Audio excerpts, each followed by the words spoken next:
अगर आप एक मेडिकल स्टोर के संचालक हैं या फिर इन फ्यूचर कोई नया मेडिकल स्टोर खोलने वाले हैं, दोनों ही परिस्थितियों में ये वीडियो आपके लिए बहुत ज़्यादा महत्वपूर्ण होने वाली है। क्योंकि इस वीडियो में मैं आपको एक ऐसा गुरु मंत्र देने वाला हूँ जो आपके लिए लॉन्ग टर्म में काफ़ी ज़्यादा फ़ायदा करवाएगी।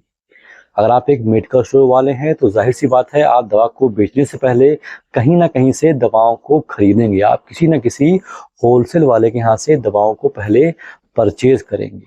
तो जब आप परचेज करने के लिए जाएं तो मेरी इस बात को गांठ मान लीजिएगा, कहीं चिपका लीजिए, नोट कर लीजिए, कुछ भी कर लीजिए, अपने जहन में बैठा लीजिए कि आप कम से कम 5 या 6 स्टॉकिस्टों से लेन देन कीजिए। कम से कम 5 या 6 स्टॉकिस्ट आपके फ़ोन नंबर के डायल कॉल में होने चाहिए जिससे आप परचेजिंग करते हो। कभी भी सिर्फ 1 या 2 स्टॉकिस्ट से परचेजिंग मत कीजिएगा। ये मैं आपको एक ऐसी गुरु मंत्र, एक ऐसा चाणक्य बता रहा हूँ जो आपको कहीं नहीं मिलेगा, लेकिन अगर आपने इसको फॉलो किया तो आपको बहुत ज़्यादा फायदा होने वाला है। देखिए, कुछ लोग होते हैं कि सिर्फ एक होलसेल की दुकान को पकड़ लेते हैं और अपनी सारी परचेजिंग वहीं से करते हैं, सिर्फ सारी लेन देन वहीं से करते हैं। तो भाई साहब, ये गलती आप मत कीजिएगा। जब भी आप मेडिकल स्टोर खोल रहे हैं या खोलने वाले हैं, आप कम से कम 5 पार्टियों से लेन देन कीजिए। कम से कम 5 पार्टियां।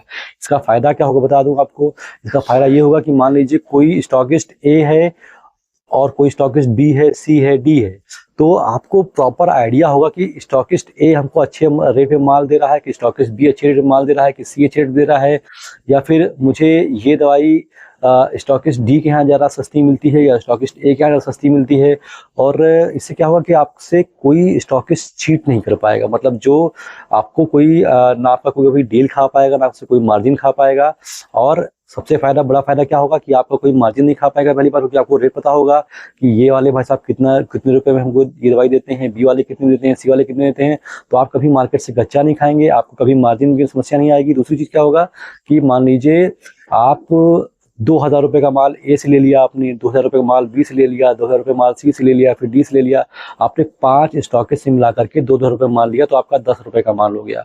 तो अगर आपने किसी एक स्टॉकेज से 2000 रुपये का माल लिया है तो वो आपको बहुत ज़्यादा प्रेशराइज भी नहीं करेगा हमेशा पेमेंट करने के लिए। तो मतलब आपके दिमाग पर हेडेक भी नहीं रहेगा।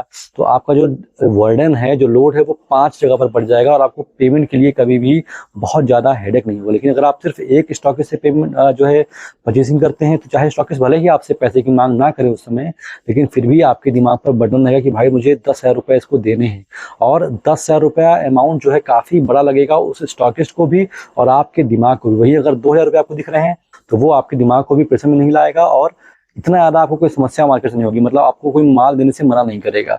तो इस तरीके से अगर आप कम से कम 5 स्टॉकिस्ट से माल लेंगे तो पहला फायदा क्या होगा कि कोई आपका मार्जिन नहीं मार पाएगा। आपको पता होगा कि ये प्रोटीन पाउडर हमें ये भाई साहब कितने में देते हैं और ये कितने में देते हैं, सही रेट कौन लगाता है, आपको जानकारी होगी इस बात की। दूसरी बात, आपको कभी पेमेंट का बर्डन नहीं रहेगा। मतलब अगर आप 2-2 रुपये 5 जगह बांट रखे हैं तो आप आराम से निपटाते रहिए और अपना काम चलाते रहिए। लेकिन अगर आप 10,000 रुपये कहीं बचा हुआ है, आपका 10 रुपये कहीं आपका उधार है, तो आपके दिमाग में टेंशन रहेगा और साथ साथ जो स्टॉकिस्ट सामने वाला है वो भी आपसे पैसे के लिए मांग कर सकता है। तो आपके लिए ओवरऑल एक मेंटली आप प्रेशर में रहेंगे, फ्रस्ट्रेट रहेंगे। तो ये फायदे हैं।